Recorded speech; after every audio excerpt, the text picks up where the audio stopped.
कहानी। अपनी तुलना दूसरों से। एक बार की बात है, किसी जंगल में एक कौवा रहता था। वो बहुत ही खुश था क्योंकि उसकी ज्यादा इच्छाएं नहीं थीं। वह अपनी जिंदगी से संतुष्ट था, लेकिन एक बार उसने जंगल में किसी हंस को देख लिया और उसे देखते ही सोचने लगा कि ये प्राणी कितना सुंदर है। ऐसा प्राणी तो मैंने पहले कभी नहीं देखा। इतना साफ और सफेद, ये तो इस जंगल में औरों से बहुत सफेद और सुंदर है, इसलिए ये तो बहुत खुश रहता होगा।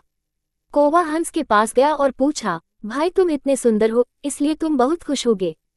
इस पर हंस ने जवाब दिया, हाँ मैं पहले बहुत खुश रहता था, जब तक मैंने तोते को नहीं देखा था। उसे देखने के बाद से लगता है कि तोता धरती का सबसे सुंदर प्राणी है। हम दोनों के शरीर का तो एक ही रंग है, लेकिन तोते के शरीर पर दो दो रंग है। उसके गले में लाल रंग का घेरा और वो सूरखरे रंग का था। सच में वो बेहद खूबसूरत था।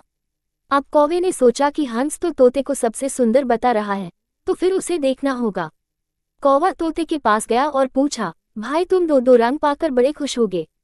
इस पर तोते ने कहा, हाँ मैं तब तक खुश था जब तक मैंने मोर को नहीं देखा था।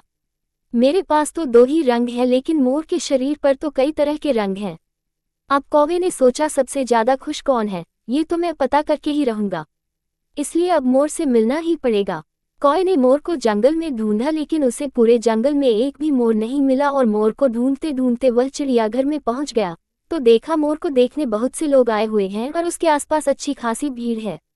सब लोगों के जाने के बाद कौवे ने मोर से पूछा, भाई तुम दुनिया के सबसे सुंदर जीव हो और रंग बिरंगे हो, तुम्हारे साथ लोग फोटो खींचवा रहे थे। तुम्हें तो बहुत अच्छा लगता होगा और तुम तो दुनिया के सबसे खुश जीव होगे। इस पर मोर ने दुखी होते हुए कहा, भाई अगर सुंदर हूं तो भी क्या फर्क पड़ता है। मुझे लोग इस चिड़ियाघर में कैद करके रखते हैं, लेकिन तुम्हें तो कोई चिड़ियाघर में कैद करके नहीं रखता और तुम जहां चाहो अपनी मर्जी से घूम फिर सकते हो। इसलिए दुनिया के सबसे संतुष्ट और खुश जीव तो तुम्हें होना चाहिए, क्योंकि तुम आज़ाद रहते हो। कौवा हैरान रह गया, क्योंकि उसके जीवन की अहमियत कोई दूसरा बता गया। दोस्तों, ऐसा ही हम लोग भी करते हैं। हम अपनी खुशियों और गुणों की तुलना दूसरों से करते हैं, ऐसे लोगों से जिनका रहन सहन का माहौल हमसे बिल्कुल अलग होता है। हमारी जिंदगी में बहुत सारी ऐसी चीजें होती हैं जो केवल हमारे पास हैं, लेकिन हम उसकी अहमियत समझकर खुश नहीं होते। लेकिन दूसरों की छोटी खुशी भी हमें बड़ी लगती है, जबकि हम अपनी बड़ी खुशियों को इग्नोर